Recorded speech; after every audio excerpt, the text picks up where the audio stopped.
시간 함께 은혜 받으실 하나님의 말씀 누가복음 4장 1절로 13절까지 말씀입니다.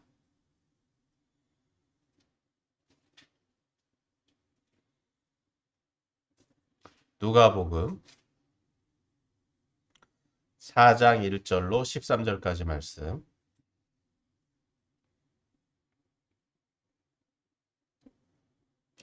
다 찾은 줄 알고 제가 말씀 보고 놓게 올립니다. 예수께서 성령의 충만함을 입어 요단강에서 돌아오사 광야에서 40일 동안 성령에게 이끌리시며 마귀에게 시험을 받으시더라. 이 모든 날에 아무것도 잡수시지 아니하시니 날 수가 다함에 줄이신지라. 마귀가 이르되 내가 만일 하나님의 아들이거든 이 돌들에게 명하여 떡이 되게 하라. 예수께서 대답하시되 기록된 바 사람이 떡으로만 살 것이 아니라 하였느니라. 마귀가 또 예수를 이끌고 올라가서 순식간에 천하만국을 보이며 이르되 이 모든 권위와 그 영광을 내가 내게 주리라. 이것은 내게 넘겨준 것이므로 내가 원하는 자에게 주노라. 그러므로 내가 만일 내게 절하면 다 내 것이 되리라. 예수께서 대답하여 이르시되 기록된 바 주 너의 하나님께 경배하고 다만 그를 섬기라 하였느니라. 또 이끌고 예루살렘으로 가서 성전 꼭대기에 세우고 이르되 내가 만일 하나님의 아들이거든 여기서 뛰어내리라. 기록되었을 때 하나님이 너를 위하여 그 사자들을 명하사 너를 지키게 하시리라 하였고 또한 그들이 손으로 너를 받들어 내 발이 돌에 부딪히지 않게 하시리라 하였느니라. 예수께서 대답하여 이르시되 주 너의 하나님을 시험하지 말라 하였느니라. 마귀가 모든 시험을 다한 후에 얼마 동안 떠나니라. 아멘. 할렐루야. 아멘. 오늘로 거룩한 주일 예배 자리에 나오신 여러분을 환영하고 축복합니다. 아멘. 오늘 함께 읽은 본문 말씀은 예수께서 공생의 사역을 시작하시기에 앞서 마귀에게 시험을 받은 사건에 대해서 말씀하고 있습니다. 오늘 이 말씀의 의미를 살펴보고 함께 은혜를 나누도록 하겠습니다. 오늘 함께 읽은 본문 말씀은 크게 세 부분으로 나눠볼 수 있습니다. 먼저 1절은 본문 말씀의 배경이라고 할 수 있으며 또 2절에서 12절에는 마귀가 예수님을 시험하신 내용이 나옵니다. 여기에는 세 가지의 시험이 나오고 있고요. 또 13절에서는 오늘 본문 말씀의 결과이자 결론이라고 할 수 있습니다. 오늘 본문 말씀의 내용을 좀 더 깊이 살펴보면 먼저 1절 말씀을 봅니다. 1절 같이 읽습니다. 시작. 예수께서 성령의 충만함을 입어 요단강에서 돌아오사 광야에서 40일 동안 성령에게 이끌리시며 1절은 오늘 본문 말씀의 배경이라고 할 수 있습니다. 이제 앞으로 이제 예수님께서 당하실 시험들에 대해서 말씀하고 있는데 이 시험들은 예수님께서 세례를 받으시고 또 하나님의 아들로 인정받으시고 또 기름 부음 받은 사건의 결과라고 할 수 있습니다. 따라서 오늘 이 사건은 예수께서 성령의 충만함을 입은 사건이라고 할 수 있습니다. 즉 앞에서 이제 세례를 받고 하나님의 아들로 인정받으면서 성령께서 예수님과 함께 계셨다. 성령의 충만함을 입었다라는 것입니다. 또 따라서 오늘 본문 1절에서 성령의 충만함을 입었다라고 하는 것은 이제 이 모든 결과다라고 하는 것입니다. 따라서 예수님께서는 이 성령 충만한 상태에서 요단강에서 세례를 받고 성령 충만한 상태에서 돌아오사, 즉 예수님께서 이제 돌아오시는, 즉 원래 출발하셨던 이 갈릴리 지역이나 나사렛으로 돌아오시는데 그 가운데 어디로 가셨느냐? 광야로 들어가셨다라고 말씀하고 있는 것입니다. 그 모든 사건들이 예수님이 단독으로 결정하신 것이 아니라 성령께서 이끄시는 대로라고 말씀하고 있는 것입니다. 여기서 성령에게 이끌렸다라고 하는 것은 예수님께서 성령에게 종속되었다라는 의미보다는 예수님과 성령께서 함께 계신다라고 하는 것입니다. 성령께서 이끄시는 대로 예수님은 또 따라갔고 또 그 모든 것들을 주관하고 계신 분은 바로 하나님이다라고 하는 것입니다. 즉 예수님과 성령님은 하나님과 동역하시는 분. 더 나아가서 예수님은 자기 의지대로만 움직이시는 분이 아니라 하나님의 계획과 또 성령의 능력과 또 예수님이 실행으로 모든 이 삼위일체가 이루어지고 있다는 것입니다. 따라서 예수님은 이제 광야에서 40일 동안 함께 계시다라고 말씀하고 있는 것입니다. 자, 두 번째로 이제 본격적으로 예수님에 대한 마귀의 시험이 이제 2절부터 12절까지 본문에서 나오죠. 이제 두 번째 2절에서부터 4절 말씀을 봅니다. 2절에서부터 4절까지 말씀을 봅니다. 시작.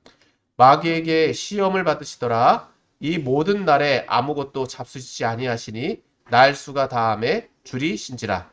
마귀가 이르되 내가 만일 하나님의 아들이거든 이 돌들에게 명하여 떡이 되게 하라. 여기까지만 먼저 보겠습니다. 자, 마귀는 예수님을 시험합니다.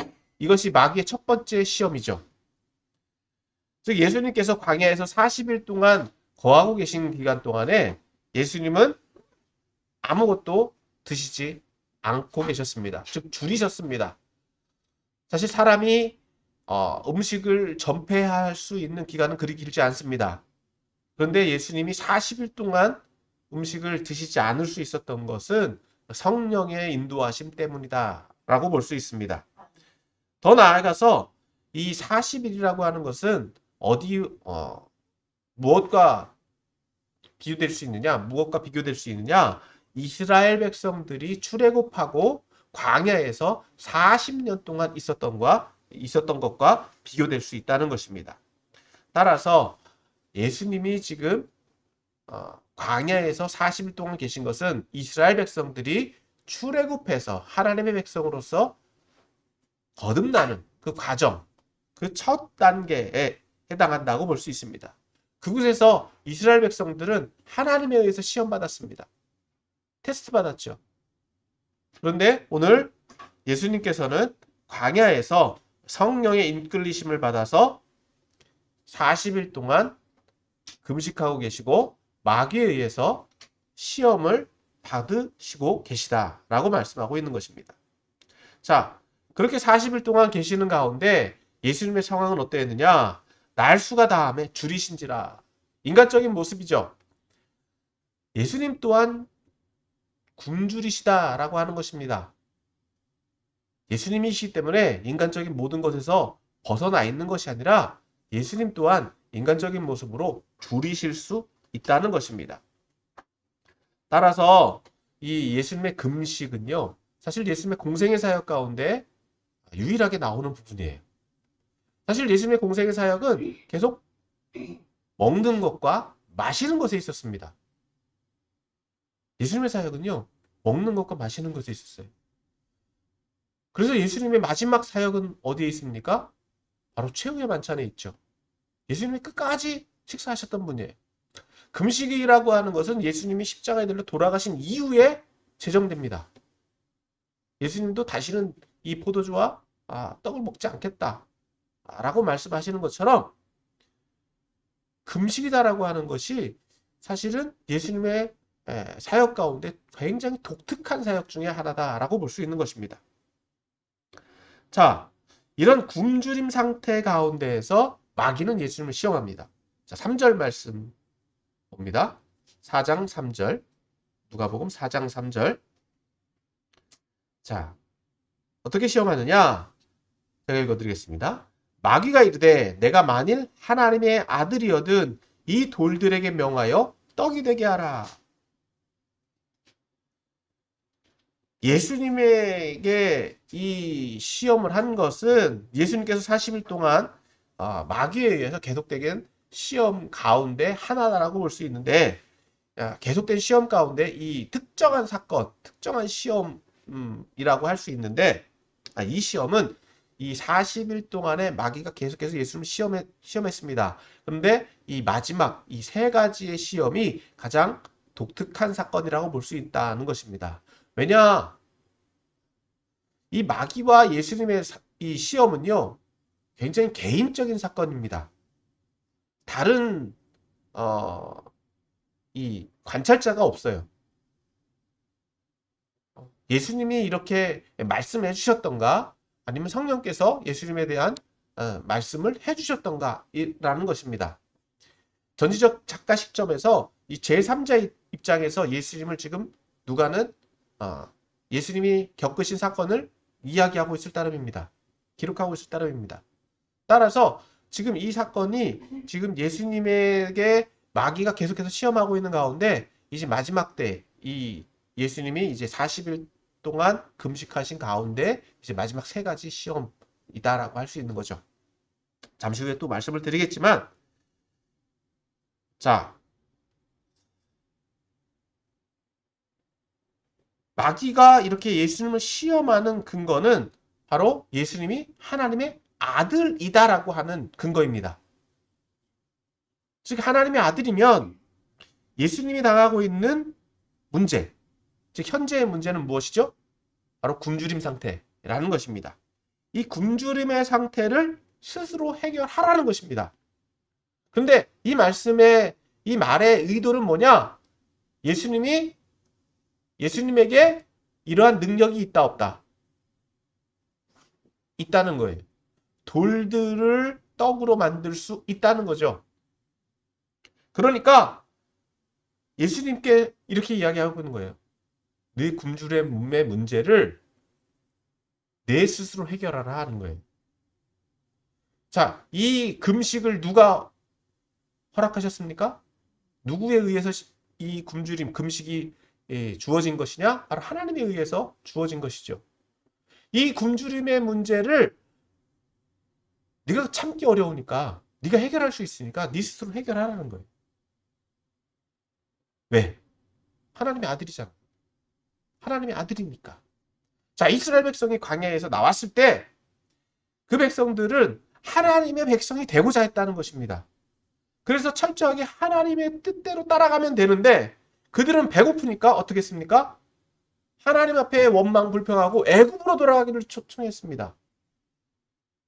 자, 그때 하나님께서 이스라엘 백성들에게 주신 것은 무엇이냐? 바로 그들을 위해 예비해 놓으신 만나였다는 것입니다. 하나님이 먹이셨다 하는 거예요. 그래서 예수님도 신명기 8장 3절 말씀을 인용하십니다. 신명기 8장 3절 말씀 제가 읽어드립니다. 너를 낮추시며 너를 줄이게 하시며 또 너도 알지 못하며 내 조상들도 알지 못하던 만나를 내게 먹이신 것은 사람이 떡으로만 사는 것이 아니요 여호와의 입에서 나오는 모든 말씀으로 사는 줄을 내가 알게 하려 하심이니라. 하나님께서 줄이게 하셨다는 거죠. 하나님께서 목마르게 하셨다는 겁니다. 그 이유는 뭐라고요? 하나님께서 만나로, 즉 사람이 떡으로만 사는 것이 아니라 여호와의 입에서 나오는 모든 말씀으로 산다라고 하는 것을 알게 하려 하신다. 즉 하나님께서 이스라엘 백성들을 시험하셨다는 것입니다. 따라서 오늘 예수님도 충분히 돌을 떡으로 만들어 먹을 수 있지만 이스라엘 백성들은 실패했습니다. 하지만 예수님께서는 하나님의 말씀으로 이 시험을 이겨내십니다. 따라서 이 시험의 본질을 예수님 분명히 알고 계시죠. 4절 말씀 같이 읽습니다. 4절 말씀 같이 읽습니다. 시작. 예수께서 대답하시되 기록된 바 사람이 떡으로만 살 것이 아니라 하였느니라.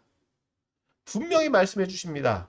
이 시험의 의도, 굶주림의 의도, 즉 하나님께서 허락하신 것이다. 그러니까 사람이 떡으로만 사는 것이 아니다. 하나님의 의도를 충분히 파악하고 있다는 거예요. 내가 하나님의 아들이라서 이 모든 문제를 해결할 수 있지만 그러지 않는 것 또한 하나님의 아들로서 해야 되는 일이다라고 하는 거예요. 자, 두 번째 5절에서 8절 말씀을 봅니다.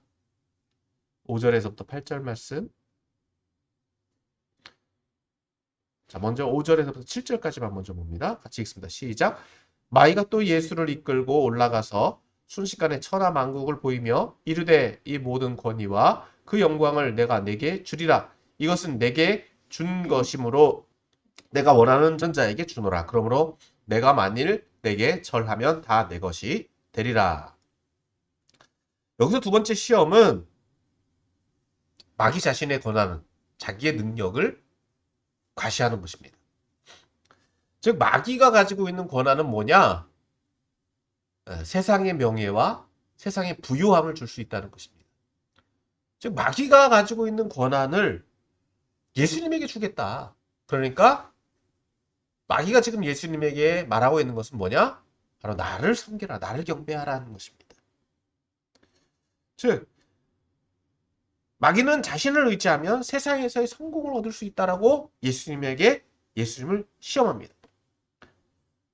즉 이는 인간적인 인간들이 겪을 수 있는 보편적인 시험이라고 할 수 있는 것이죠. 이에 대한 예수님의 대답은 8절에서 이렇게 대답하고 계십니다. 8절 말씀 같이 읽습니다. 시작. 예수께서 대답하여 이르시되 기록된 바 주 너희 하나님께 경배하고 다만 그를 섬기라 하였느니라. 자, 이 말씀은 신명기 6장 13절의 말씀입니다. 내 하나님 여호와를 경외하며 그를 섬기며 그의 이름으로 맹세할 것이니라. 더 나아가서 14절에서는 이렇게 말씀합니다. 너는 다른 신들 곧 내 사면에 있는 백성의 신들을 따르지 말라. 즉 하나님의 백성은 누구만 섬겨야 되느냐? 하나님만 섬겨야 된다는 거예요. 세상과 타협하지 말라는 겁니다. 세상의 명예와 세상의 어떤 부유함을 마귀가 줄 수 있다 하더라도 마귀를 섬겨서는 안 된다는 거죠. 충분히 유혹할 수 있다는 거예요. 자, 이렇게 예수님을 시험한 마귀는 이제 세 번째 시험을 합니다. 9절에서부터 12절까지 말씀입니다. 9절에서부터 12절까지 말씀인데 9절에서부터 11절까지만 먼저 봅니다. 자, 같이 읽습니다. 시작. 또 이끌고 예루살렘으로 가서 성전 꼭대기에 세우고 이르되 내가 만일 하나님의 아들이거든 여기서 뛰어내리라. 기록되었을 때 하나님이 너를 위하여 그 사자들을 명하사 너를 지키게 하시리라 하였고 또한 그들이 손으로 너를 받들어 내 발이 돌에 부딪히지 않게 하시리라 하였느니라. 자, 이제 마귀는 예수님을 이제 세 번째로 시험하는데 어떤 시험이냐? 바로 예루살렘으로 데려갔다. 즉 예루살렘이 상징하는 것은 무엇이냐? 바로 하나님의 임재의 장소죠. 말씀의 장소입니다. 하나님의 백성들을 보호하시는 곳입니다. 더 나아가 성전 꼭대기로 올라갔다라고 하는 것은 가장 높은 곳, 하나님을 섬길 수 있는 가장 높은 곳에 이르렀다는 것이죠. 자, 그곳에서 뛰어내리라. 즉 생명의 위협을 가합니다. 즉 하나님을 섬길 수 있는 가장 가까운 곳에서 죽음이라고 하는, 즉 죽음에 직면하도록 마귀는 예수님을 밀어붙이고 있다는 거예요. 그래도 왜 이렇게 하느냐? 즉 하나님의 백성이다라고 한다면 하나님께서 보호하실 것이기 때문이라는 거예요. 자, 이 시험은 예수님에 대한 시험일 뿐만 아니라 예수님이 누구를 시험하라? 하나님을 시험하도록 하라. 즉 하나님의 아들인지 아닌지 확인해 보라는 거예요. 하나님께서 과연 너를 지키실 것인가 지키지 않을 것인가를 돌아켜 보라는 겁니다. 자, 왜냐? 하나님의 말씀에 하나님께서 하나님의 백성들을 지키신다라고 말씀해 주고 있기 때문이다라고 하는 거예요. 이 말씀은 여기서 인용되고 있는 말씀은 시편 90편에 나오는 말씀이죠. 하나님이 너를 위하여 그 사자들을 명하사 너를 지키게 하시리라. 그들이 손을 받들어 내 발이 돌에 부딪히지 않게 하리라. 지금 말씀 가운데 그렇게 나오니까 시험해 봐라는 거예요.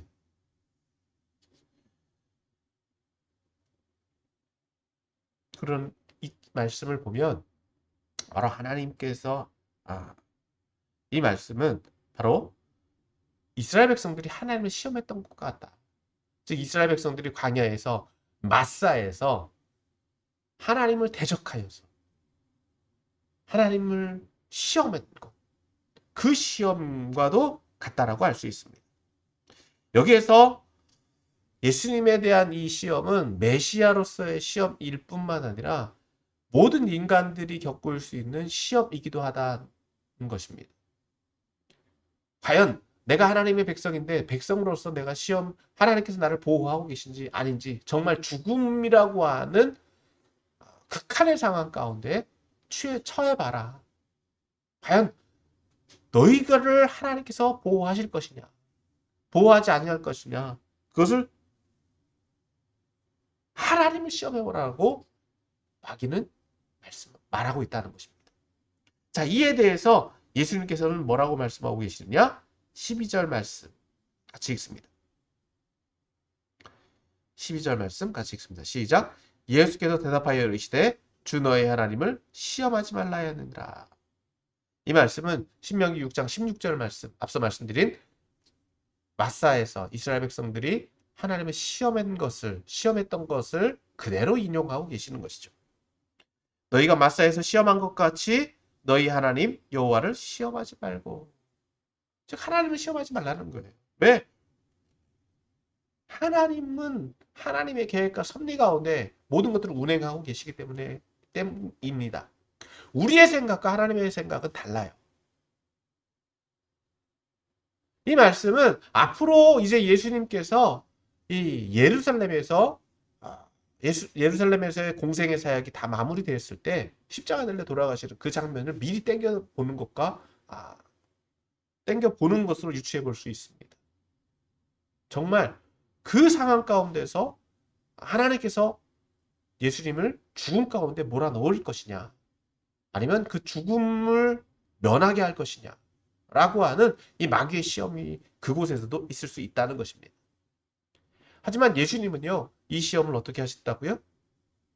죽음이라고 하는 것, 하나님께서 자기에 대한 어떤 계획, 자기에 대한 목적, 그것을 이미 다 알고 계시기 때문에 죽음을 감당하시기까지 그 모든 하나님의 계획을 감수하고 계시다라고 하는 것을 볼 수 있습니다. 자, 이 시험의 결과는 무엇입니까? 이제 13절 말씀에 말씀하고 있습니다. 13절 같이 봅니다. 시작. 마귀가 모든 시험을 다 한 후에 얼마 동안 떠나니라. 자, 이렇듯 예수님은 마귀 시험에 대해서 하나님의 뜻에 부합한 말씀으로 이 모든 시험들을 능히 감당하셨습니다. 마귀가 이 세 가지 시험만 하는 것이 아니라 그 외에도 마귀는 예수님의 공생의 사역 가운데 계속해서 시험했습니다. 어디까지요? 예수님이 십자가에 달려 돌아가시기까지. 그 십자가에 달려 돌아가시는 모든 순환이 바로 마귀의 시험의 절정이다라고 할 수 있습니다. 그러므로 오늘 본문에서 말씀하고 있는 것처럼 마귀는 계속해서 예수님을 시험하고 있고 얼마 동안 떠나 있다라고 하는 것은 떠났다라고 하는 것이 아니라 잠시 물러갔다가 또 온다라고 하는 거예요. 마귀의 유혹은 시험은 끊임이 없다. 자, 오늘 이 말씀을 오늘 저와 여러분들에게 동일하게 적용해 보기를 원합니다. 첫 번째, 예수님에 대한 마귀의 시험의 의미는 무엇이냐? 앞서 잠시 언급했지만 오늘 본문에서 나온 이 예수님에 대한 마귀의 시험의 의미를 다시 한번 정리해 보면, 첫째로 예수님께서 굶주리셨을 때 그의 굶주림은 하나님의 아들로서 어울리지 않는 것이다. 여러분, 인간적으로 보더라도 여러분 굶주림을 즐길 사람은 없습니다. 더욱이 하나님의 아들이 굶주린 상태에 있다라고 하는 것은 더더욱이 이해가 되지 않을 수 있다는 것입니다. 그런데 여러분, 그것은 가져본 사람이 말할 수 있는 거죠. 그럼 왜 하나님의 아들이 굶어서는 안 된다라고 하는 법이 어디 있습니까? 그렇지 않습니까? 하나님의 아들도 금식할 수 있는 거예요. 굶주릴 수 있는 거예요. 그런데 마귀는 하나님의 아들은 굶어서는 안 된다는 법칙을 세워요. 그러니까 돌을 떡으로 만들어서 당신이 처한 문제를 해결하라고 말하고 있는 거예요. 즉, 예수님은 자신이 처한 상황보다 예수님을 통해 이루시고자 하는 하나님의 뜻을 더 감당하고 계신 것을 우리는 볼 수 있습니다. 다시 말해서 하나님에 대한 절대 믿음. 즉 이스라엘 백성들이 출애굽했을 때 그들은 무엇만을 봤습니까? 그들 앞에 놓인 상황만을 봤다는 거예요. 그들 앞에 놓인 광야만을 봤다는 거예요. 그들을 인도하시는 하나님을 본 것이 아니라 그들과 함께 하시는 하나님을 본 것이 아니라 그들이 처한 상황만을 이스라엘 백성들은 말하고 있다는 것이죠. 그래서 하나님을 원망하고 그들이 먹고 누렸던 애굽으로 돌아갈 것을 하나님 앞에 강구했다. 여러분 하나님께서는 그들을 위해서 이미 그들이 먹어야 될 만나를 예배해 놓고 계셨다는 것입니다.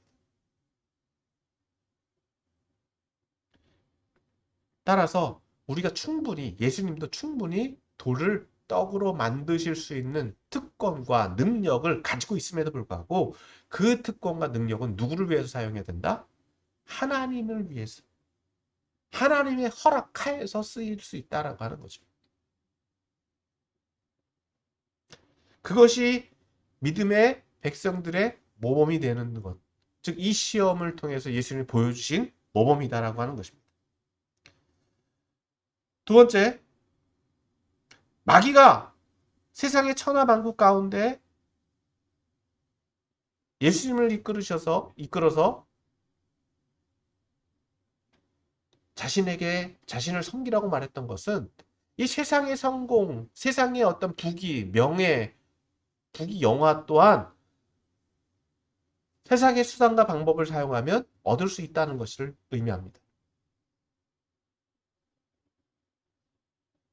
여러분 믿음의 사람들도 동일하게 이러한 시험과 유혹을 당할 수 있습니다. 그럼 예수님께서 이 모든 것들을 이겨나가신 방법은 뭐냐? 하나님을 경배의 대상이 누구냐라고 하는 거예요. 섬김의 대상이 누구라고 하는 거예요. 오직 하나님만 섬겨야 되고 하나님만 경배해야 된다라고 하는 확고한 믿음이 예수님에게 있었다는 것입니다. 그것이 곧 하나님의 백성들은 하나님만 섬겨야 된다라고 하는 하나님 백성으로서의 모범을 예수님께서는 보여주고 계시다는 것이죠. 세 번째로 앞서도 살펴봤지만 하나님의 자녀들을 누가 보호하신다고요? 하나님께서 보호하신다. 여러분, 그것은 어떤 이론이나 상식으로 우리가 알고 있습니다. 분명히 말씀으로도 오늘 말씀에도 그렇게 말씀하고 있죠. 그런데 이것을 마귀는 교묘하게 예수님에게 적용하고 있다. 왜? 실행해봐라는 거예요. 죽음의 위협 가운데 내가 직접 실행해봐라. 다시 말해서 죽는지 안 죽는지 해봐라는 거예요. 하나님을 시험해보라는 거죠.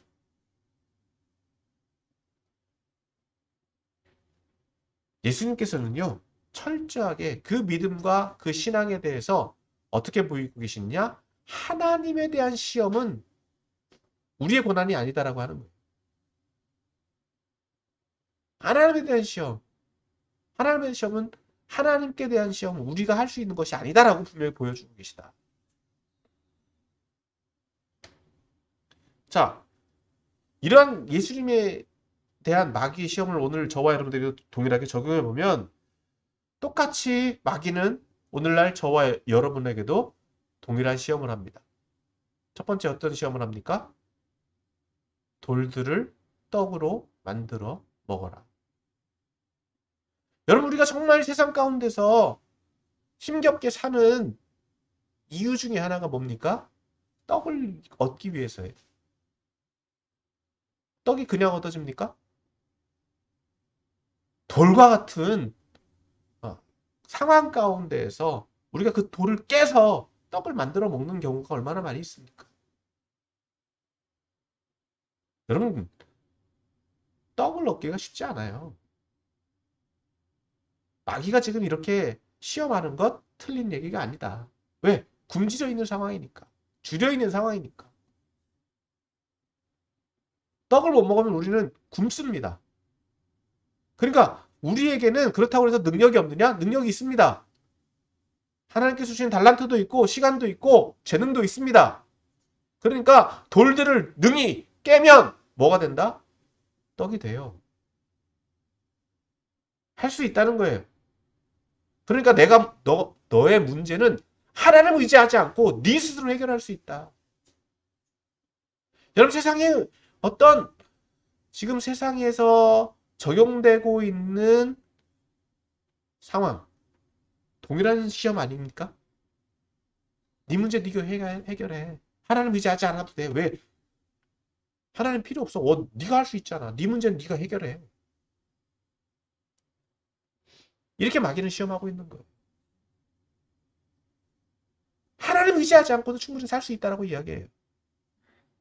먹고 사는 문제만 해결하면 되는 거 아니냐. 먹고 사는 문제가 해결돼야지 하나님 섬기는 거 아니냐. 마귀는 그렇게 시험하고 있다는 거예요. 네가 처한 상황, 생사가 정말 중요하지 않냐. 여러분, 우리의 신앙의 모습이 어디에 있어야 되느냐는 것입니다. 그렇다고 해서 마냥 하늘만 쳐다보고 있으라? 오늘 자칫 이 말씀을 오용하면 그렇게도 적용할 수 있어요. 그것이 아니라 나에게 주어진 능력과 재능을 남용하지 말라는 거예요. 굶주릴 수도 있어야 된다는 거예요. 분명한 것은 그것이 누구의 뜻? 하나님의 뜻이며. 자, 앞서도 말씀드렸죠. 예수님의 사역은 전 공생의 사역은 어떤 사역이었다고요? 먹고 마시는 사역이었어요. 예수님의 전 공생의 사역은 먹고 마시는 사역이었어요. 예수님께서 뭐 돈이 많으셔서 예수님께서 먹는 것, 마시는 걸 좋아하셔서 아니요. 하나님께서 때를 따라 공급해 주셨기 때문이다라고 하는 것입니다. 다시 말해서 먹고 사는 문제는 누구에게 달려있다? 하나님께 달려있다는 거예요. 분명히 말합니다. 일하지 않으면 먹지도 말라고 했어요.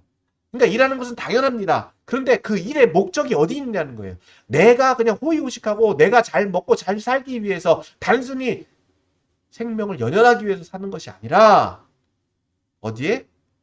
하나님의 뜻에 부합한 삶을 살아야 된다는 거예요. 근데 많은 신앙인들이 어디에 매여서 살아갑니까? 떡에 매여서 살아가요. 어떻게? 돌을 깨서 떡으로 만들어 먹는데 애를 쓰고 있기 때문에 그렇다는 거예요. 마귀의 시험에 철저하게 넘어지고 있다는 거예요.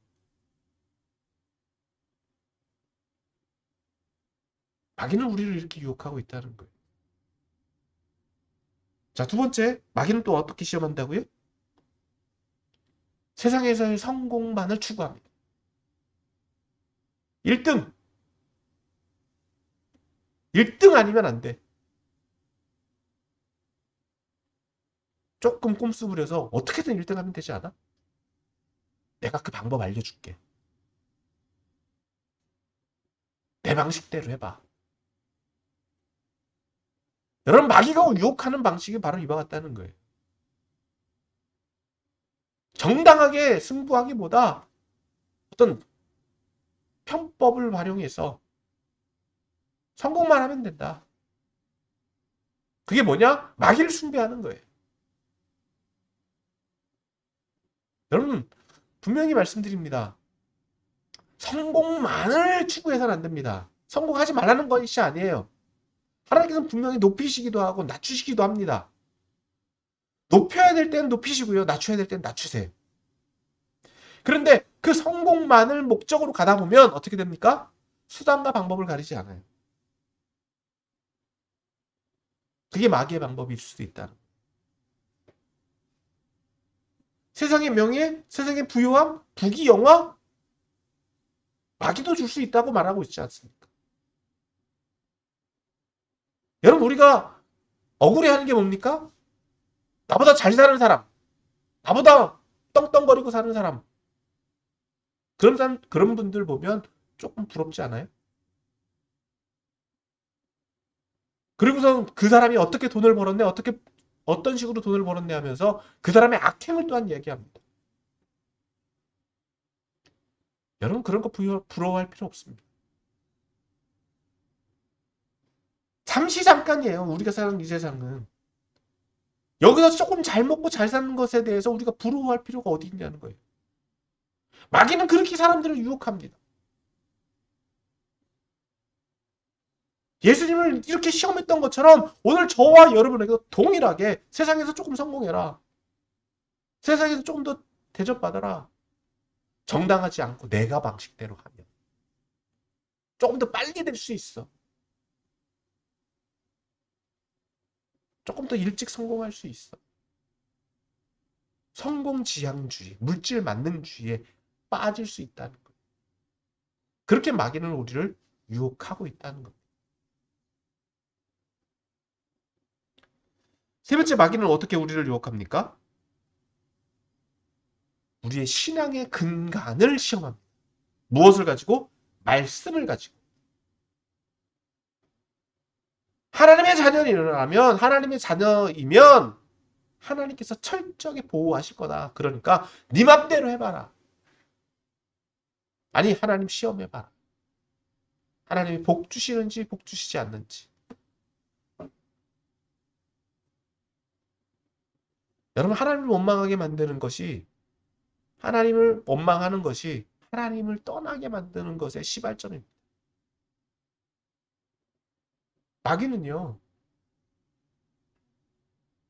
하나님을 의심하게 만들어요.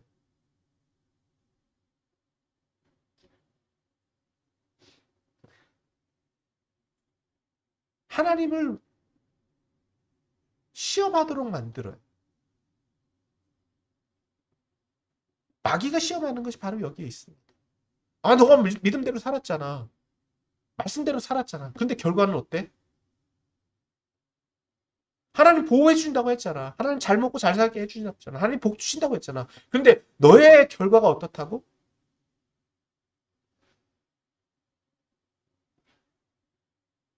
여러분, 마귀는 교묘하게 우리를 시험합니다. 결과적으로 예수님에 대해서 어디까지 시험했다고요? 십자가에 달려 죽는 순간. 즉, 하나님의 아들이다라고 하면 너는 안 죽을 거다라고 하는 거죠.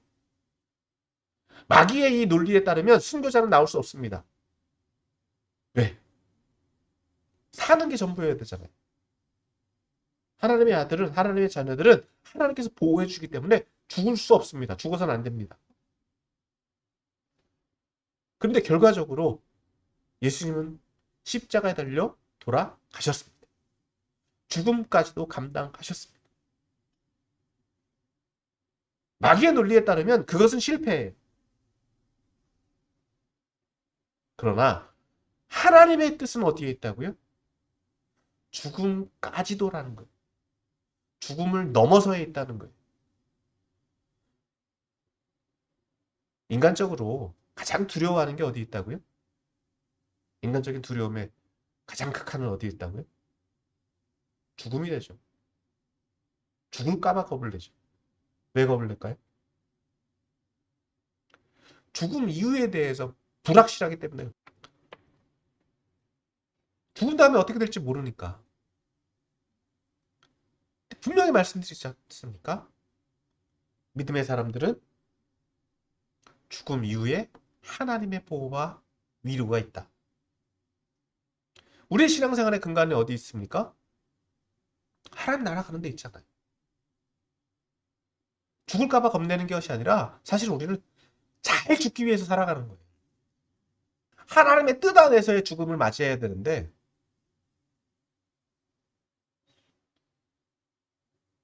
우리가 그냥 네,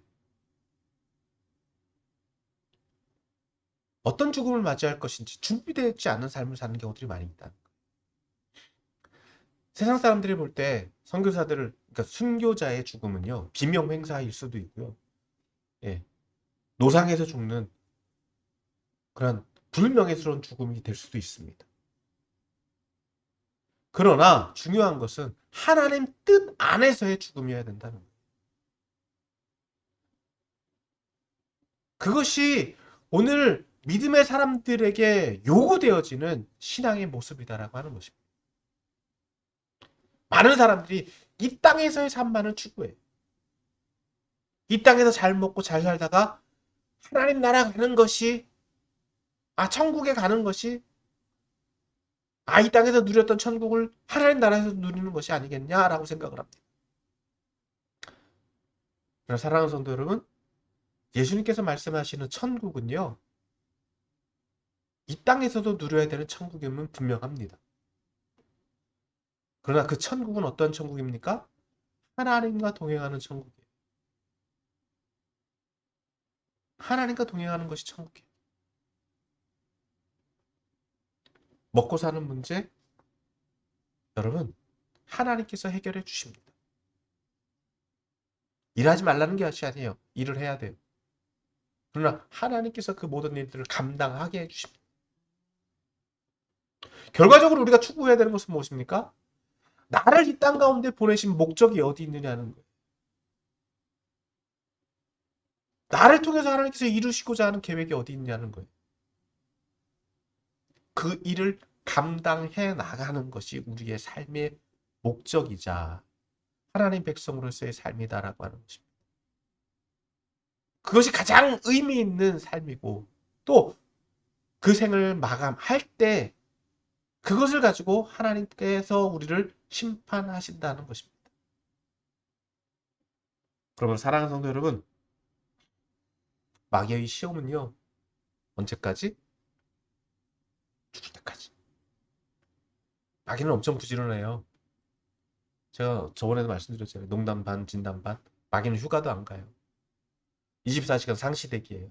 꿈속에서도 나타나요. 네, 그런 존재예요.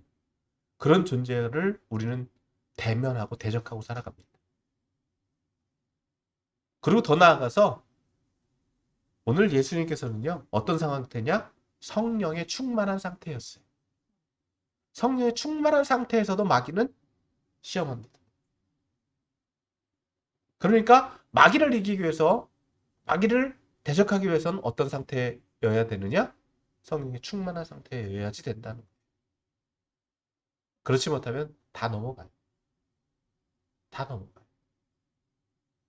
그러니까 사랑하는 성도 여러분, 예수님 방법대로 마귀와 대적하여 이기실 수 있게 되시기를 바랍니다. 더 나아가서 성령의 충만함을 추구하시길 바랍니다. 예수님이 마귀를 이기신 것처럼 오늘 저와 여러분도 예수님 방법대로 따라가면 마귀를 이길 수 있어요. 예수님 방법이 아니면 이길 수 없다는 거예요. 그러므로 성령님과 함께하여 시험을 이기셨던 것처럼 오늘 이 자리에 모이신 저와 여러분도 성령님을 통해서 마귀의 시험 이기고 하나님 자녀답게 살아감으로 하나님의 뜻을 이루어가는 저와 여러분들이 다 되시기를 예수님의 이름으로 축원합니다.